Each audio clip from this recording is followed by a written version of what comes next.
अध्यक्ष महोदय, ईवीएम पे मुझे कल भी भरोसा नहीं था, आज भी नहीं भरोसा।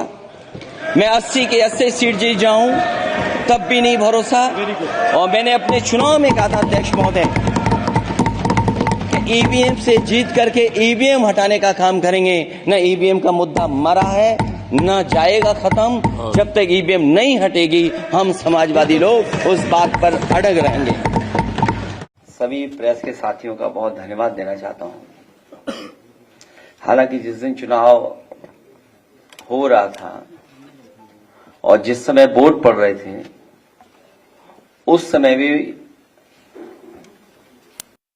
आप मिले थे।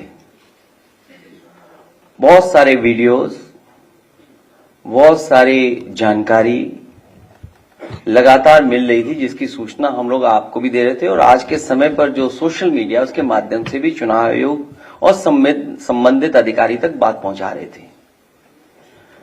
मुझे याद है मैंने कुंदरकी के अपने समाजवादी पार्टी के प्रत्याशी उनका वीडियो देखा था। सुबह ही सुबह जब वो निकले हैं वोट डालने तो उन्हें जानकारी मिल गई कि उनके बूथ के एजेंटों को निकाल दिया गया है। पुलिस प्रशासन ने मिलकर के जो व्यवहार किया और उनकी नियत और मंशा यही थी कि कोई भी समाजवादी पार्टी का एजेंट बूथ पर न रहे, इसलिए जानबूझ करके प्रशासन ने और खासकर पुलिस ने, वो भी निर्देश पर, सभी बूथ एजेंटों को लगभग निकाल दिया गया। और बड़े पैमाने पर जहां समाजवादी पार्टी के समर्थक थे, समाजवादी पार्टी के लोग वोट डालने जाना चाहते थे, जाते उन्हें रोक दिया गया। अगर मान लीजिए रोक दिया गया है वोटर को, तो वोट किसने डाले? अगर उन बूथों पर समाजवादी पार्टी का वोटर नहीं पहुंचा है, हमारे प्रत्याशी के समर्थक नहीं पहुंचे, आखिरकार वोट किसने डाला है? ये बड़ा गंभीर विषय है। और इसके साथ साथ दो तरह की पर्ची होना, लाल मार्क है और एक सामान्य रूप से ये जो पर्ची दी जाती है,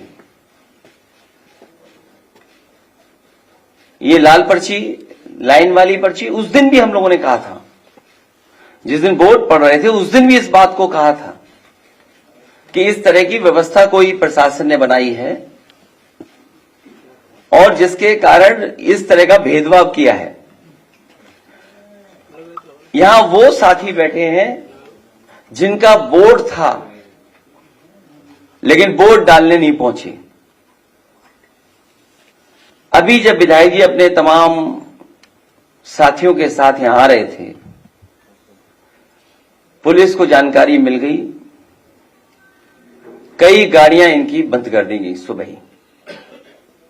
सुबह से हम लोग लगातार कोशिश कर रहे हैं कि वो छोड़ दिए जाएं। कोई कारण नहीं है, उन्हें थाने में बैठाया हुआ है, सीतापुर में बैठाया गया।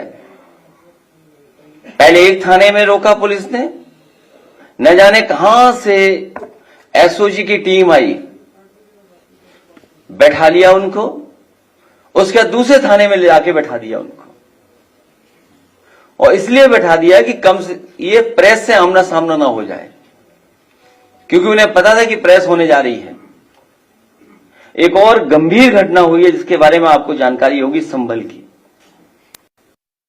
सर्वे हो चुका था, चुनाव के चर्चा न हो पाए, हमारी आपकी प्रेस गड़बड़ा जाए, इसलिए जानबूझ करके सुबह सर्वे की टीम भेजी है, जिससे माहौल खराब हो जाए, कोई चुनाव पर चर्चा न कर सके। और जो जानकारी मिल रही है उसमें जानकारी है कि कई लोगों को चोट पहुंची है, कई लोग घायल हैं और एक नौजवान नईम, उसकी जान चली गई है।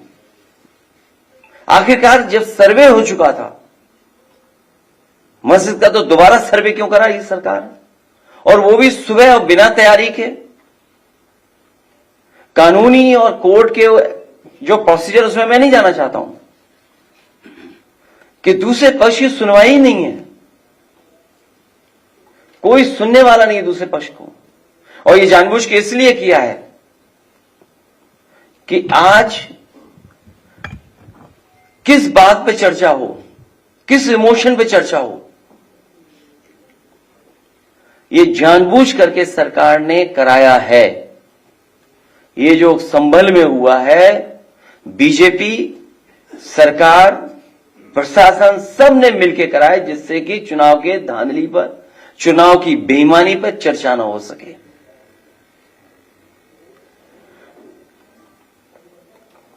लोकतंत्र में सच्ची जीत लोक से होती है, तंत्र से नहीं। लेकिन ये नया लोकतंत्र जो बनाया भारतीय जनता पार्टी ने, उसमें लोगों को वोट नहीं डालने दे रहे हैं, अपने तंत्र को आगे कर दे रहे हैं। और जब कभी भी निष्पक्ष जांच होगी, जिस समय निष्पक्ष जांच होगी और तमाम वीडियोज जो या सीसीटीवी के माध्यम से जो रिकॉर्डिंग होती है बूथ की, जब उसकी सच्चाई सामने आएगी तो पता लगेगा कि वोटर्स ने वोट नहीं डाला, वहां के कौन वोटर बन गए ये भी किसी को नहीं पता। बूथ के अंदर किसने वोट डाला किसी की जानकारी नहीं है। जिस जीत के पीछे छल होता है, वो दिखावटी जीत का छलावा होता है।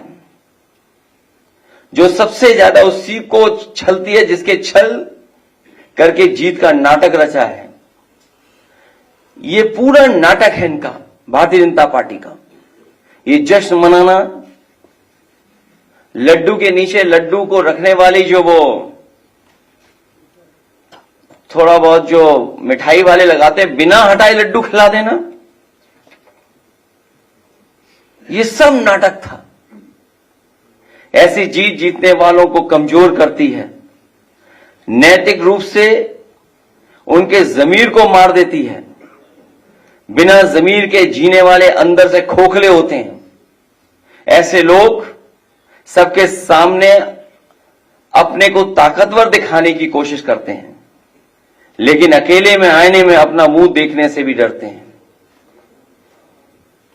भाजपा का हारने का डर तो उसी दिन साबित हो गया था जिस दिन उसने पीडीए के अधिकारी कर्मचारियों को चुनाव से हटा दिया था, जिससे इनके अपने लोग वहां सेट किए जा सकें और धांधली की गवाही देने वाला कोई न हो। हमने तो भाजपा की बदनीयत को समझकर तब ही विरोध किया था, लेकिन जब शासन प्रशासन ही दुशासन बन जाए तो लोकतंत्र के चीरहरण को कौन रोक सकता है। ये बेईमानी कोई नई नहीं है इनकी। चुनाव में धांधली करना और धांधली का परिणाम हमने सबने कैमरे पे देखा था। तो एक विधायक को भी अपमानित होना पड़ा था और इनकी धांधली सीसीटीवी की वजह से चंडीगढ़ में पकड़ी भी गई थी। जिनकी उंगलियों पर निशान नहीं है उनके भी वोट डाले गए हैं। ये विधायक जी बैठे हैं, वो जानते होंगे। इनकी विधानसभा में बड़े पैमाने पर लोग हैं जिनकी उंगलियों पे किसी के निशान नहीं है, लेकिन सुनने में आ रहा है कि उनका वोट डल गया है। जिनकी उंगलियों पर निशान नहीं है उनके भी वोट डाले गए हैं। चुनाव आयोग अपने दस्तावेजों में देखे कि जिनका नाम दर्ज है वो बूथ तक पहुंचे भी या नहीं। जिस समय ये जांच होगी कि लोग बूथ तक पहुंचे कि नहीं पहुंचे हैं, दूध का दूध पानी का पानी हो जाएगा। अगर ईवीएम की कोई फॉरेंसिक जांच संभव हो, अगर ईवीएम की कोई फॉरेंसिक जांच संभव हो तो बटन दबाने के पैटर्न से ही पता चल जाएगा कि एक ही उंगली से कितनी बार बटन दबाया गया है। और अगर ये संभव हो तो ये पता किया जा सकता है कि एक ही उंगली से कितनी बार बटन दबाया गया है। और सुनने में यहां तक आया है कि जो लोग बाहर थे उनको चिन्हित पहले ही कर लिया उन्होंने। जो लोग बाहर थे उन्हें चिन्हित पहले ही कर लिया और उनके वोट भी इन्होंने डाल दिए।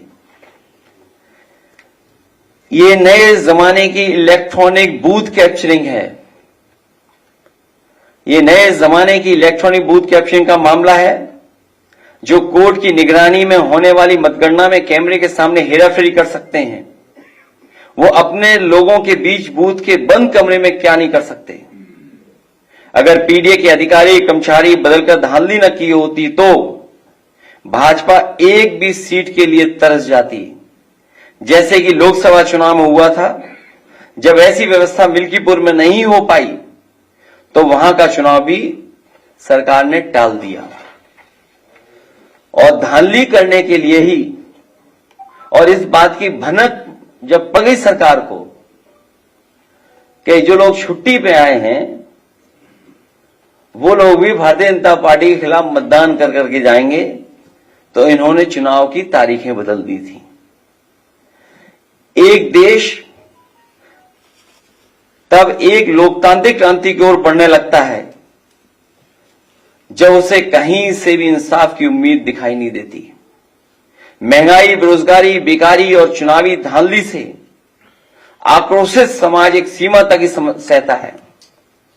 इतनी सी बात तो अनपढ़ भी समझता है कि पेट की आग कभी भी उसको नहीं जिता सकती जिसने रोटी छीनी हो और जिसने रोजगार छीना हो। भाजपा ने रोजी रोटी, मान सम्मान, सौहार्द, भाईचारा सब छीन लिया है। भाजपा संविधान से लेकर के आरक्षण तक सबको खत्म करने पर उतारू है। ऐसे में भला उसे वोट कौन देगा? चुनाव के दिन जब निहत्थों पर बंदूक तानी गई थी तो भाजपा की कमजोरी सारी दुनिया के सामने आ गई। एक साहसी महिला ने जिस समय अपना वोट देने के अधिकार का कागज बंदूक के सामने तान दिया, भाजपा उसी समय हमेशा के लिए हार गई थी। लोकतंत्र में ऐसा तमाचा आज तक किसी ने नहीं मारा जिसकी गूंज भाजपाइयों को रात में सोने नहीं देगी। सत्ता की भूख ने तो भाजपा को पहले ही बीमार बना दिया था, अब तो वो सो भी नहीं पाएंगी। हमें तो भाजपा के लोगों पर अब तरस आता है, लेकिन जनता कह रही है ये वो लोग नहीं जिन पर तरस किया जाए। भाजपा सोच रही है कि इन परिणामों से पीडीए हताश होगा, तो वो गलत सोच रही है। अन्याय और उत्पीड़न लोगों तो तोड़ता नहीं बल्कि जोड़ता है लोगों को। उत्पीड़न और अन्याय कभी भी लोगों को तोड़ता नहीं है, जोड़ने का काम करता है। हमने पहले भी कहा कि आज फिर कह रहे हैं, सदियों से पीडीए समाज का जो उत्पीड़न और अपमान प्रभुत्ववादियों ने किया है उसका दर्द पीडीए ही समझ सकता है। पीडीए दर्द का रिश्ता है, यही दर्द पीडीए को लगातार जोड़ रहा है। ये एकता ही भाजपा की चिंता का सबसे बड़ा विषय बना हुआ है। क्या पीडीए एक क्यों है? पीडीए एक साथ क्यों खड़ा है? भाजपा की बुनियाद हिल चुकी है। एक बार सोच के देखिए, भाजपा को भला वोट कौन दे रहा है? क्या वो गरीब जो महंगाई का मारा है, या वो पिछड़ा दलित, अल्पसंख्यक या आदिवासी जिसका भाजपा राज में लगातार शोषण हो रहा है, जिसका आरक्षण मारा जा रहा है, या वो किसान जिसको खाद नहीं मिल पा रही है, या जिसकी फसल छुट्टा पशु खा जा रहा है, या जिसकी फसल की कीमत उसे नहीं मिल रही है, या वो मजदूर जिसे बेकारी के कारण मजदूरी नहीं मिल रही है, या वो दुकानदार जो मंदी का मारा है, या वो कारोबारी व्यापारी जो भ्रष्ट जीएसटी और भाजपाई चंदे की रसीद काटने वालों से परेशान है, या वो महिला जो यूनिवर्सिटी कैंपस तक में सुरक्षित नहीं है, या वो सरकारी कर्मचारी जिनके ऊपर भ्रष्टाचार करने का दबाव है, या जिनकी पुरानी पेंशन तक छीन ली गई, या वो पत्रकार जिनको निर्वस्त्र करके पीटा जा रहा है, या वो जो नौकरी के लिए धरने पर बैठे थे, चाहे 69,000 शिक्षक भर्ती का मामला हो, या पुलिस का हो, या अग्निवीर भर्ती का हो, या जज की परीक्षा में कॉपी बदलने का, या परीक्षा में पेपर लीक का, रद्द होने का, या कोर्ट में रिजल्ट फंस जाने वालों का, इन सब बातों से लाखों निराश युवा हैं और उनके हताश परिवार के करोड़ों लोग अब भी सरकार के विरोध में खड़े हैं। सच तो यह है, भाजपा को 5% लोग भी वोट नहीं दे रहे हैं। इनकी जीत में वोट की कोई भूमिका ही नहीं है। ये तंत्र की हेराफेरी से जीतने वाले लोग हैं और वोट को लूटने वाले लोग हैं।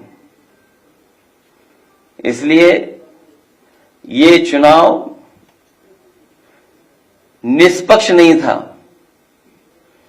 ये बेईमानी से और वोट को लूट करके चुनाव जीता गया है।